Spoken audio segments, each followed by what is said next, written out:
That's why he's doing what he's doing. He's just mirror driving all over the racetrack. Oh, trouble. Elliott Sadler over 1.5 and on his roof. Now the car tumbling hard onto the pavement in turn 3. Caution is out. A terrible crash. Could be. Yeah, could be. He could be trying to dodge that 8 car. Car flew in the air a long ways before it hit anything.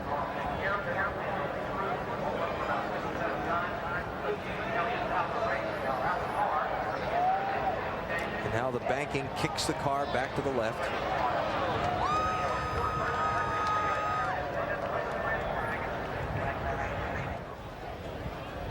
Yeah, we see the contact, yeah.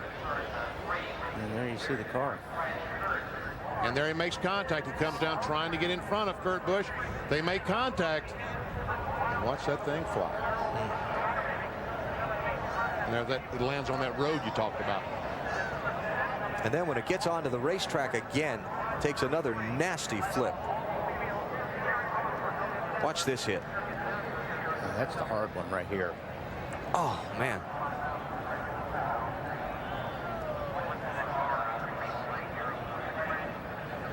Oh, they all look pretty hard. Yeah, they do.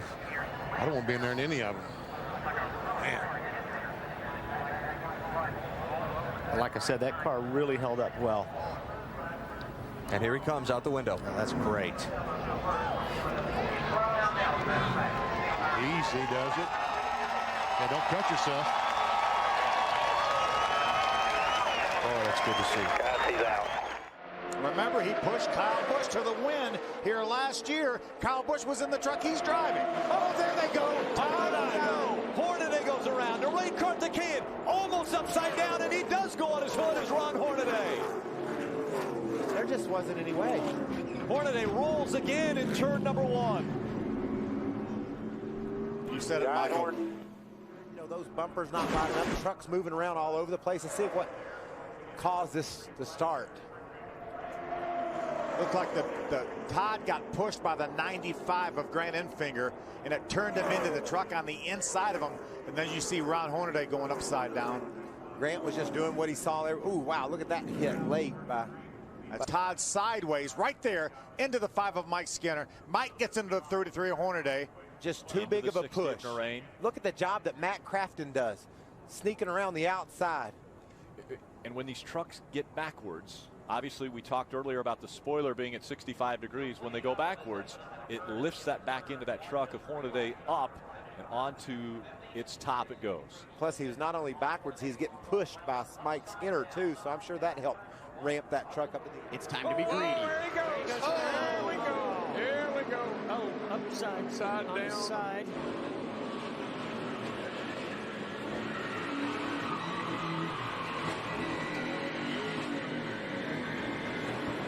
Well, AJ, that was a humdinger. Yes, it was, and that's there he is upside down, and I hope he's all right. I see him moving around in there. I don't think there's any issue with him.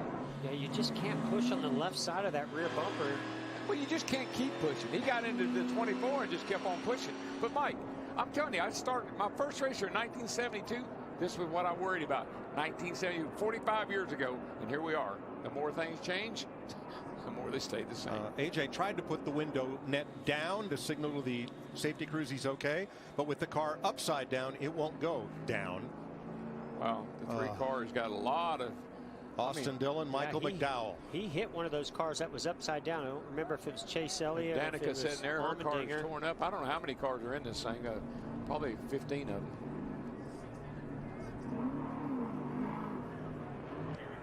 And here is the initial contact. You see Chase's car yawed out just a tiny bit in the corner.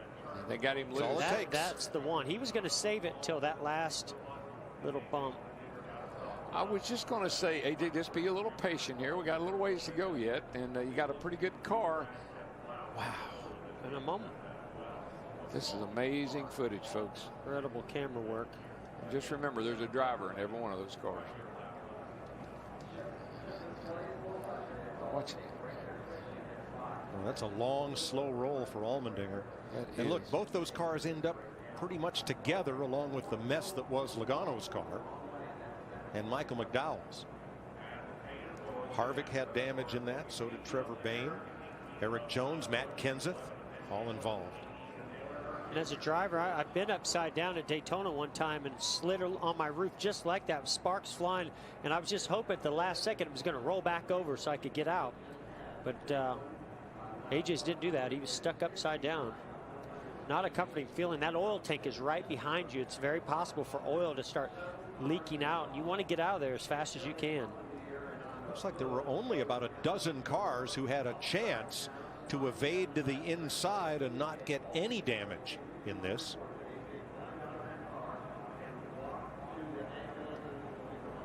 I'm watching that green 2 car. I don't know if he's just kind of following this through here. Not sure if he got any damage or not. Yeah, I think I saw him stop a little bit too soon, as if he made contact. He may have hit the outside wall with the right side of the car. Let's ride with Danica Patrick. Second, back it down, stay low, low. Inside. 32 never stop. Boy, that was a lick. Man.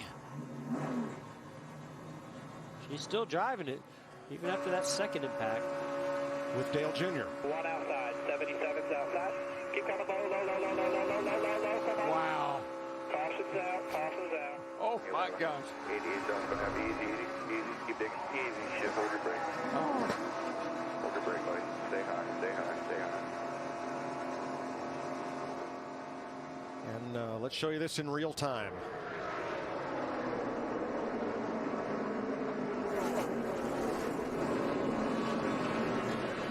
Wow. Talladega, world's fastest junkyard. Yeah, just released from the infield care center down here in Austin. You were a little bit further back in the pack there. What did you see?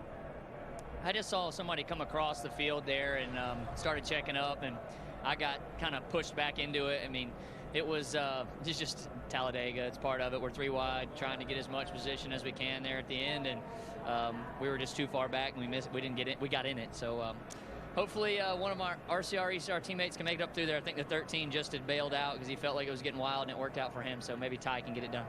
Thanks, Austin. All right, we're just getting word. Thank you very much for that. That Chase Elliott in the 24 and Eric Jones in the 77 eliminated from the race because they were continuing to drive when the red flag came out. They had bigger problems than that, though, Chris. That 24 car was not repairable, so he was just trying.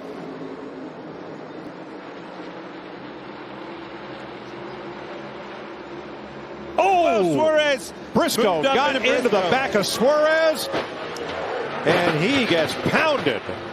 Dang it. Oh, Buscher's upside down. I think he hooked a drain.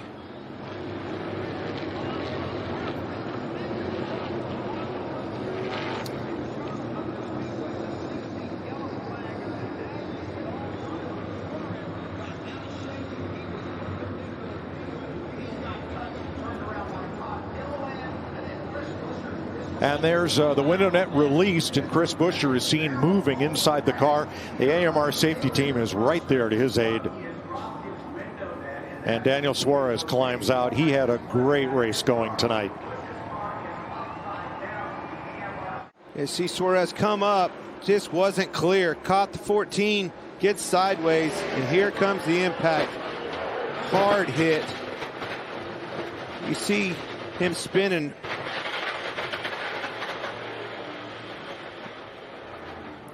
The more you look at that, the whole right front suspension was broke off. I think it rolled underneath the car, and that's what flipped the car. The upper A-frame was broke. The whole right front suspension dug in. That was Todd Gilliland, tried to go high and just didn't have enough room. See, that right front wheel dug underneath the car, and that's what dug in and caused it to start flipping. Violent crash. Now let's ride along with Daniel.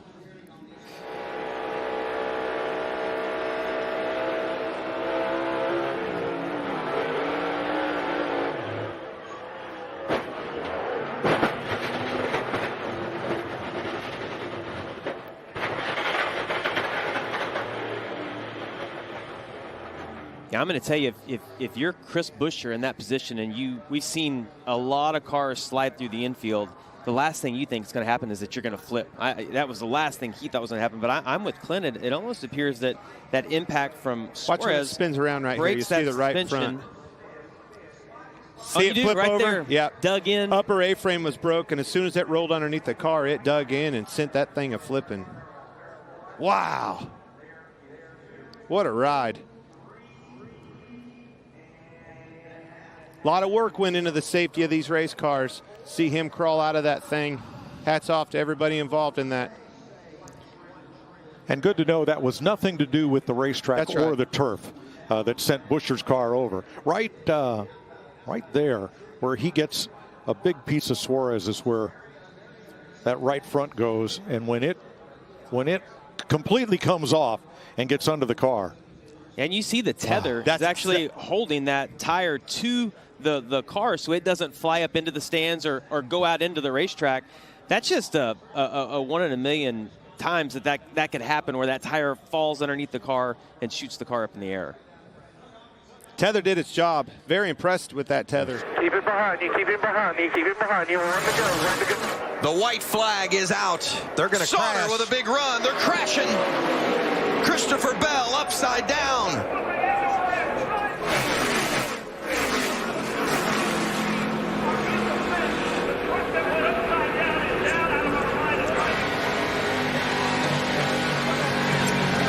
Coming to the checkered flag, but the yellow is out.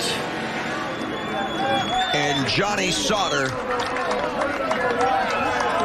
will win the season opener at Daytona, and Chevrolet will go to victory lane for the first time in the Daytona in the Truck Series. That is awesome to see there, guys. Window net down and Christopher Bell coming out. A lot of people breathing a sigh of relief right there. Wow, what a ride taken by Christopher Bell. Incredible. That was scary. That truck was running nearly 190 miles an hour when it started flipping, and fortunately for us and for Christopher Bell, NASCAR's done a great job with the safety of these trucks. Christopher Bell, believe it or not, walked away from it, climbed out under his own power, walked away. Watch the ride taken in the 4 truck on the outside, second in line. Peters gets bumped. Looks like William Byron got jumped by the 86. Look at Timothy Peters on the inside as Christopher Bell tumbles down the front straightaway. Timothy all the way to the inside of the racetrack. Is, you know, a lot of new pavement down there, guys, and that makes such a huge difference. They don't get any grass. A lot of huge pavement scrubs off a lot of that speed. I count 13 rolls for Christopher Bell. Watch it.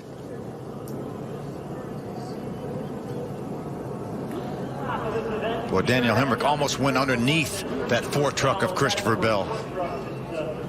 It's a testament to the safety of these racing vehicles that Christopher Bell can take that kind of ride and then drop the window net and climb out.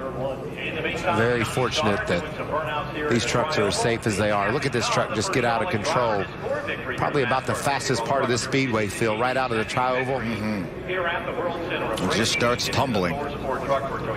That young man with his dirt racing background, I'm sure he's had many barrel rolls in his career, but none like that. And Michael, I know you've been upside down. I've been upside down like that. The flipping's not that bad, but it's the landing that hurts. And that thing landed about 6 or 8 times pretty hard.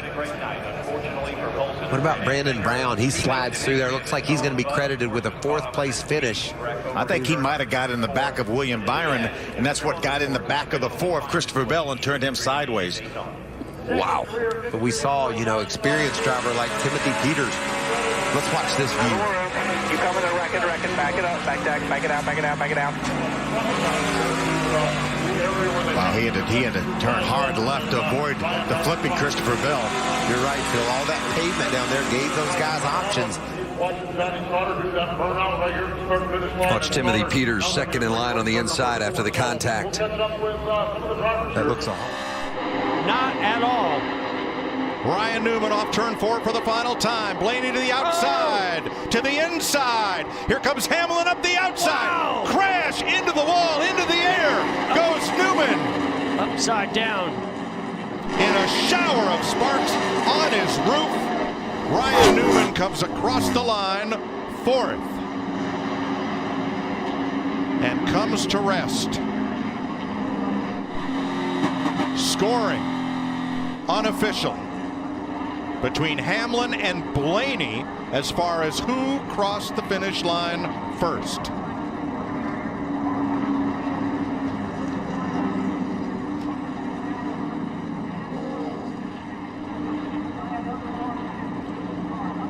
Newman got turned, went up in the air. As he came down, was hit by another car and launched skyward, coming down on his roof. The AMR safety team is there quickly to attend to Ryan Newman. Here is a look at the last lap. Denny Hamlin out in front of Newman and Ryan Blaney.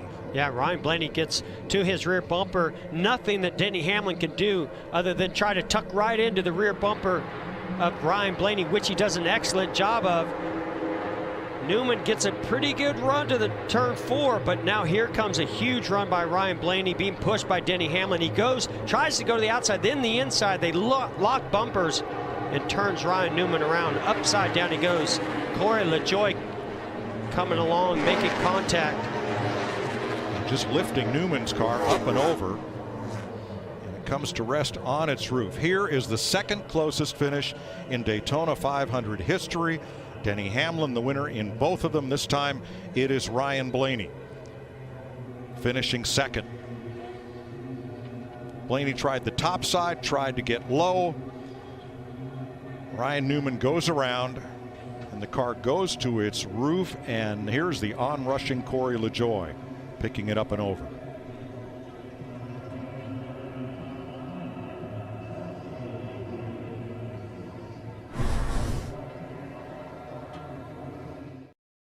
And Harvick's getting a run off turn 4. It's going to be a drag race all the way back to the start-finish line.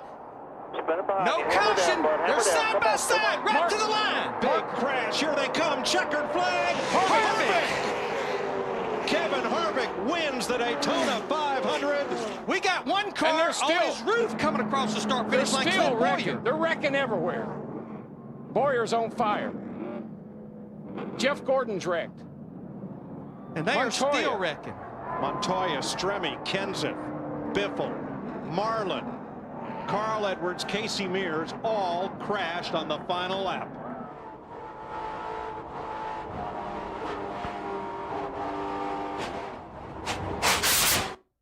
New one for the record books. Have you ever? Well, a couple of times. I'm going to repeat what I heard a few years ago. No, I have never. I got so excited I broke the damn mirror in half. Jeff Gordon's day ends about like his teammates. Clint Bowyer came across the start-finish line on his roof.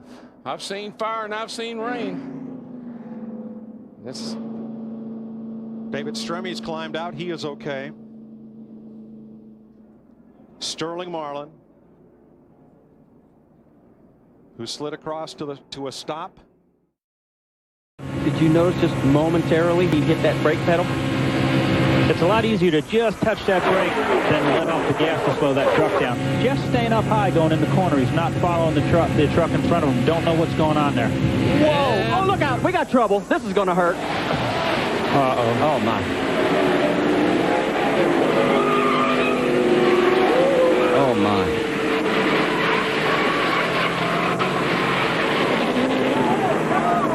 Yep. Keep your fingers crossed.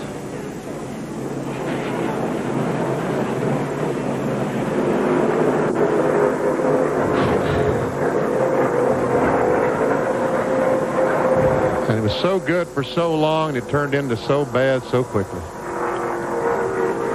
We'll be back to see what happened. And as I said, keep your fingers crossed, folks.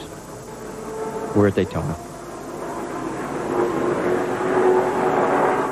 Now, for those of you who have tuned in and wondered, wait a minute, why is the NASCAR Craftsman Truck Series on ESPN2 at this hour? This race was supposed to be over at 1:30. Well, a 10-truck pileup on the tri-oval in which Jeffrey Bodine was injured with a fractured right cheekbone and a fractured right wrist, right elbow, big toe, and possible ankle fractures. And this is how it all happened, Benny Parsons. About the 6th or 7th place there. There's Jeffrey Bodine, bam, in the outside retaining wall, and watch as he tumbles down the straightaway. Now, again, right, another truck is going to come along and hit him here. Watch and listen.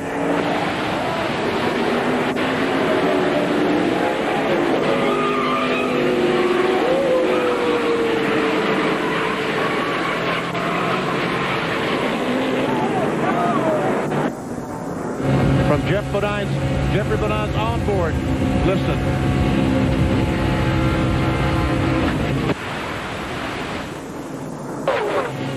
One more angle. Lyndon Amick, the green car, goes down. He and Kurt Busch go up, and they touch the 46 of Rob Morgan, and in the outside retaining wall goes Jeffrey Bodine. The truck comes totally apart. You'll see the motor flying off there on the left upper portion of your screen. It ended up about 300 feet further down the track. One more view. Look how high he got. I've been around this sport since 1960, and I've never seen a crash that a vehicle was torn up that bad. There's Jeffrey Bodine after he was taken out of the truck trying to get the oxygen mask off as he's taken to the ambulance. Benny, just a terrible crash, but all of the safety equipment mandated by NASCAR, the rollover cage, the fireproof equipment, and the catch fence did its job. Yeah, he's got to get to the top. The top's going to have the biggest energy here. 21's going to come with a huge shove. They are 2 and 3 wide behind him. Crossover. Here he That's comes. Austin Hill in the 21. Big crash. Up and over. Caution is out. That's Myatt Snider.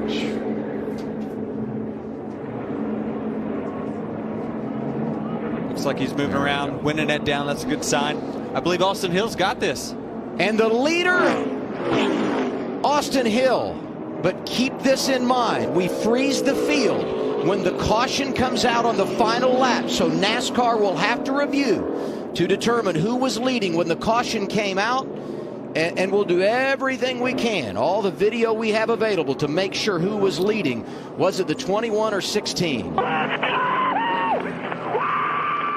And it's great to see Myatt Snider climbing from that race car. Again, these race cars are so safe. You just gotta give it to NASCAR once again for the safety provisions they just enforce consistently on these race cars. It's nice to see him walk away. We saw it coming. That top lane was going to have a huge run. We knew the 21 was going to get a big run.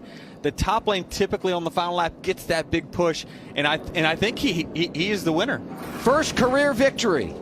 First start in his rookie season. It's Austin Hill who gets it done at Daytona, and here's what happened behind him. That's just a bad scenario. Once you get turned around backwards, if he doesn't get hit in the front end, it probably doesn't get airborne, but it's just you got that other car wedging underneath the front to get the lift there. But it's great to see, like Chad talked about, the safety innovations of these cars. You know, to see Myatt just walk right out, that's a great sign. And I would be anxious to see how close it was at the time of caution, because look right here, it looks like the 16's out front. Whew, it had to be really close. Yep. The caution wasn't out at that point when they left our screen, so he was clearly ahead by the time he left the bottom of your monitors on television. But unfortunately, Anthony Alfredo getting into the back of the 31 and creating that issue. Wow. I mean, look at that car. And look at the grass that's flying in front of him. Where's the engine? Oh, wow. The engine's gone. I mean, this kind of like a Michael Waltrip wreck that we saw at Bristol, where it's just, or the Jeffrey Bodine, right? Kyle Larson front straightaway here at Daytona years ago. Now the 18 drops down to the bottom. He'll block the inside line. Boy, a tough spot for Kyle Busch. What lane is he going to block? The outside lane. Now the inside lane is going to come. Here comes the inside lane. Ricky Stenhouse Jr. back to the front. Another hood flap flies off. Oh, around goes the 18. The 42 collects the 17 as well. The 62 upside down. Brendan Gaughan upside down as he went back in front of the pack. We're wrecked here, guys. And the big one happens right at the front of the field. That was crazy. Brendan Gaughan just flipped around, fortunately landed on his tires. The 2, major damage.